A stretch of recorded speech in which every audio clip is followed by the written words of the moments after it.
I'm Bill Amos, and welcome to another edition of And Now the News with Bill Amos.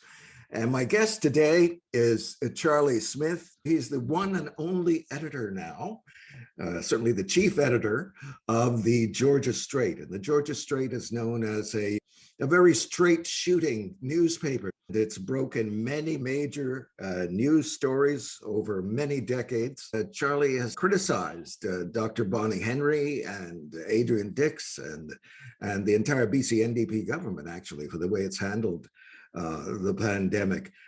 So, Charlie, in your view, what is the worst thing they've done? I think the worst might be the most recent, which is the elimination of the mask mandates. Mm-hmm. And the reason for that, and what's really astonishing about this bill, and thanks for having on your podcast, is no problem. Bonnie Henry announced the end of mask mandates on the same day that the National Institutes of Health announced that it had funded a study, massive study involving 1.1 million students and tens of thousands of staff that showed that mandatory masking reduced the transmission of COVID-19 in schools by 72%. Wow. They broke it out and they said voluntary masking, they compared it to mandatory masking, and then they made an assessment, the researchers, as to how much of the COVID actually was transmitted in schools. I think they said about 10% of all the cases. And they drew the conclusion that you had 72% fewer cases of school transmitted COVID when you have mandatory mask policy. Yet our BC government has decided to eliminate the mandatory mask policy on the very same day. Like, it's mind-boggling. So the question that flows from that, in my mind, are any school trustees across the province going to bring forward motions to retain a mandatory mask policy? This is for indoor masking. And we've seen UBC do this. UBC, which has some of the brightest minds in the province in medical, legal, and other areas, it struck them that this was a good idea to keep the mask mandate. I don't understand why no other public bodies have followed UBC's lead in light of the intellectual capital that exists on the Point Grey campus and also at Okanagan. So we're dealing with something quite surreal, Bill. There are other things I could highlight, but when you asked about the worst, maybe it's just because it's the most alarming in my mind right now, but this one is a stunner. Well, a lot of people also, there's many studies, even WHO, the World Health Organization, is concerned about another new variant coming up, the BA2 variant, which is showing up all over Europe now and creating a lot of concern there, that we might be heading into yet another wave of massive infection by this virus. And yet, here we are, we're going in the opposite direction. And what I found interesting when I wrote about the mask mandate being eliminated, it had an astonishing response in terms of page views on our website. Even when I went to the dentist today, they were talking about it. The receptionist couldn't understand why the BC government, I guess dentists have a higher awareness of COVID-19, why they would be encouraging people to go to the bars unmasked. Just as the BA2 subvariant of Omicron is spreading like wildfire. It's I get emails from people, Bill, and they encourage me, very intelligent people, you've got to be harder on them. You've got to do this, you've got to do this. And I've tried to be fair, and I don't think you can personalize it to Bonnie Henry or Adrian Dix. This is the NDP government, because you've got a whole bunch of people involved. Dr. Henry basically works at the pleasure of the provincial government. You've got Adrian Dix was appointed as health minister by John Horgan and has continued. You've got the political arm of the NDP and its influence on government. You've got David Eby, who is the chief legal advisor to the cabinet in his role as Attorney General. There are questions about whether, let's say, just take the mask policy, is that going to put people with disabilities at greater risk of severe COVID? And is that a legal issue that should be drawing the attention of the Attorney General? And then there's also the question of adverse effects discrimination, in that people of color, low-income people, people with disabilities, seniors are more apt to ride the bus. So will the impact of these policies have a disproportionate impact on certain groups within the population? Does that amount to, and it's in law, adverse impact discrimination, which has been covered in a Supreme Court of Canada decision as recently as 2020? If so, where is our BC Human Rights Commissioner, Kasari Govender? I've asked her for an interview. It's been sloughed off. Maybe it will happen at some point. I don't see a great deal of excitement in her office to tackle this issue. So this is not just a Bonnie Henry situation. And then there's the media too, Bill, and you obviously pay close attention to the media. Yes. Why aren't the media raising these concerns, with some exceptions? I think Penny Daflos has done a good job at CTV. I think Brishti Basu has done a good job over in Victoria. And I think Salim Jiwa has showed he's still got some reporting chops because he's been firing away on all cylinders. Well, how do you account for that? Like, I remember when I first came to this province, there was a big scandal surrounding the Knight Street pub. I don't know if you remember that story or not. I remember the Knight Street pub. Yes. Well, it got to be something that it was almost like a bit of a joke, because every night you'd turn on the TV, BC TV or CBC or City, whatever they were in those days, and there'd be another story about the Knight Street pub and how this, Van der Zam, who was the premier at the time, maybe he was being compromised because this was a conflict of interest or whatever, and they just pounded it every single night for months on end. And yet there have been many contradictions raised by, the declarations made by Adrian Dixon, Bonnie Henry. And yet, aside from yourself, Penny Daflos, etc., and a few other reporters, the mainstream, the big outlets don't seem to be raising much of a fuss. Yeah, I think part of the problem, I've given this some thought. Certain stories they will pursue aggressively. One thing the Canadian media is not as strong at is looking at research published in peer-reviewed journals. And I can recall back in the late 80s, the BC government introduced an education program. It was called the Year 2000. And what they were going to do was reinvent education. And there were lots of positive aspects of the Year 2000 program. But one of the serious failings was its approach to beginning reading instruction. And it ignored the latest research in cognitive development in terms of the brain and how it processes language and text, and particularly the impact on students with dyslexia.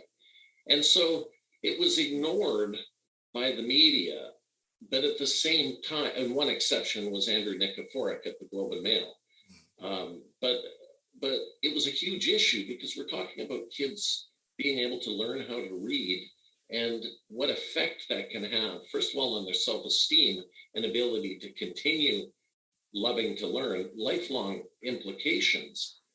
And it just kind of went over the heads of the media. And I feel the COVID-19 situation, there are some parallels in that we see this research being published, for instance, about COVID-19 being a vascular disease, or the neurological implications of long COVID, and how COVID has been associated, with blood vessel problems in children, even those who don't show symptoms, or the strokes, or even psychosis. So COVID presents initially as a respiratory infection, but then in the eyes of people who know a lot more about this issue than I do, in some cases, it develops into a long COVID, and then other aspects, the vascular aspects, the neurological issues come forth.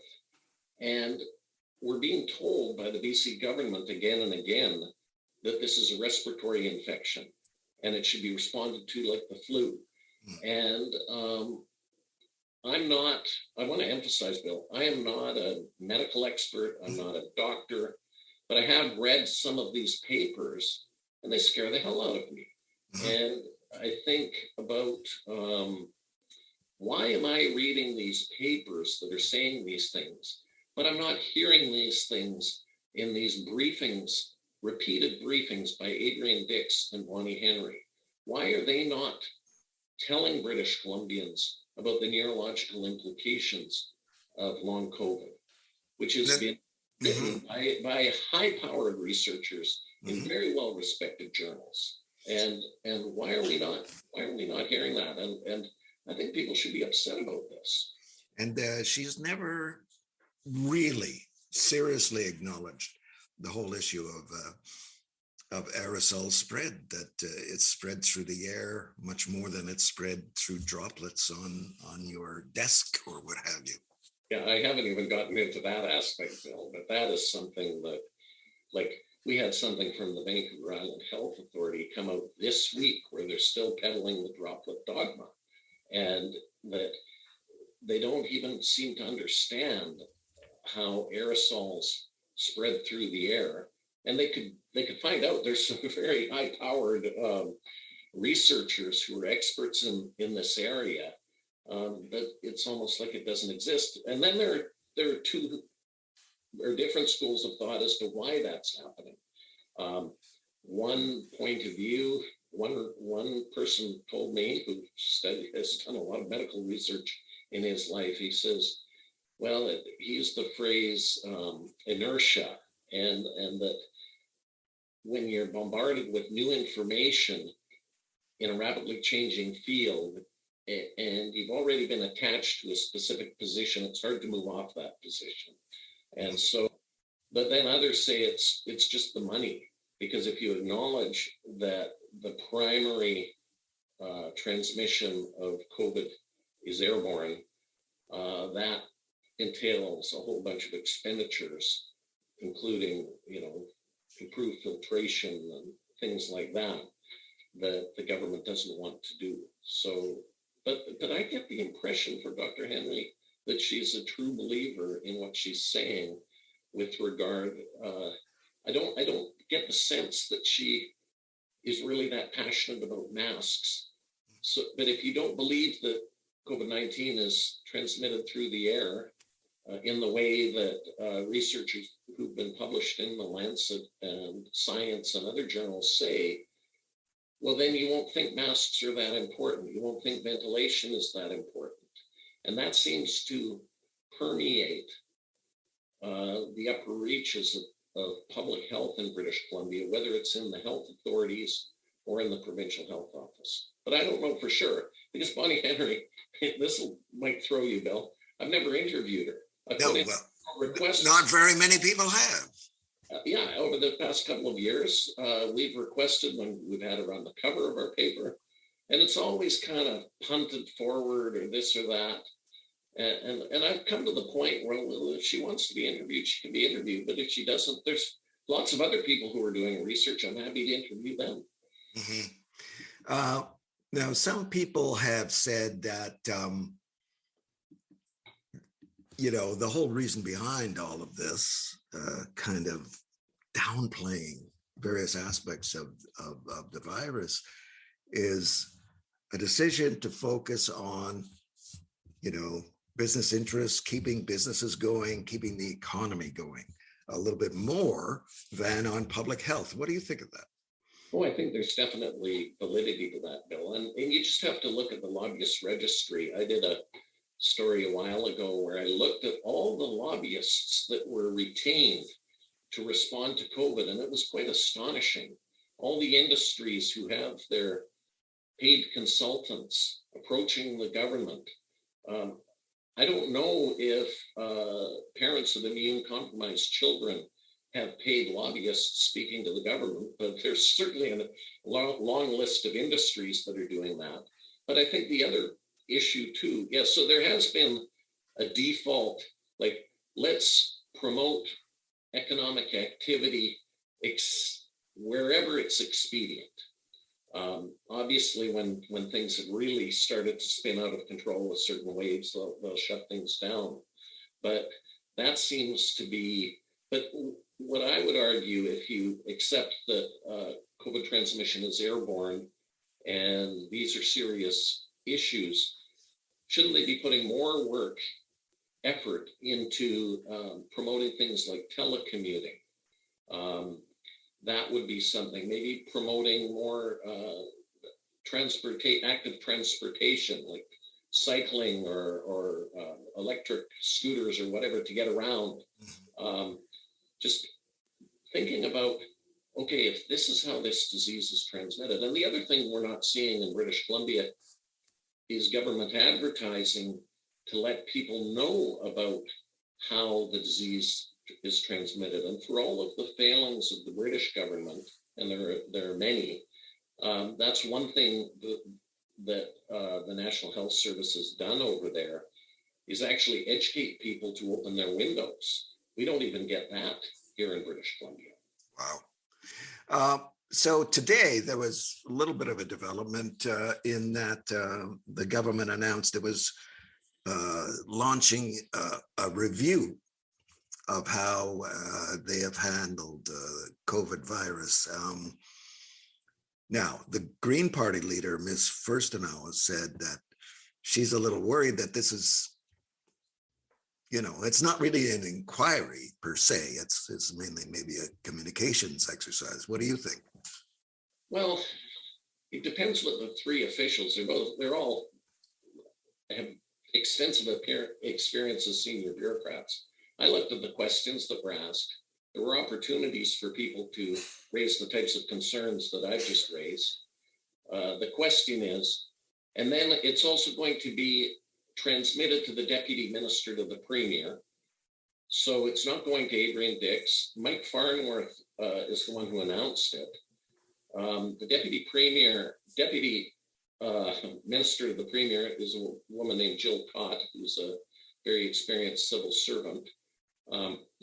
We'll see what this report includes. If they just provide data, from the rating them 1 to 5, that will be one thing. If they include the comments, that would be something else.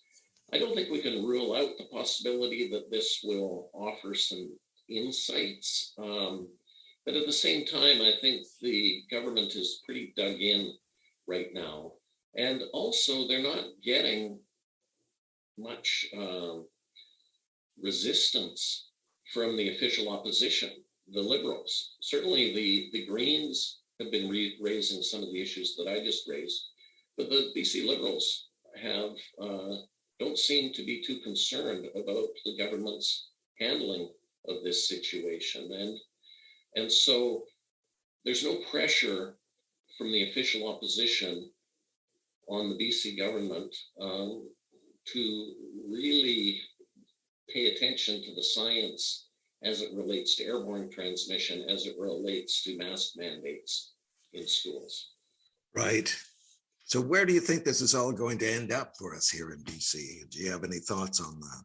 Well, I think more disability and death, sadly. But I also think the natural base of the NDP has been some older voters. Some of them have gone Liberal, but I think they've done quite well in areas where there is a well-educated population, and you could see them having a bit of a breakthrough, in Steveston, for instance, in the last election, or they've done well in North Burnaby, which is home to the major SFU campus.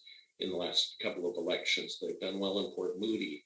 They've even captured some North Shore ridings, which they never used to do. And then Vancouver Point Grey, they took from the Liberals, which was held throughout Gordon Campbell's tenure by Campbell himself. And I really think the NDP politically is taking a big risk, because this is a life and death issue. And I believe that there are, for some voters, they're not going to be able to vote for a party that won't accept airborne transmission of COVID-19. And I think that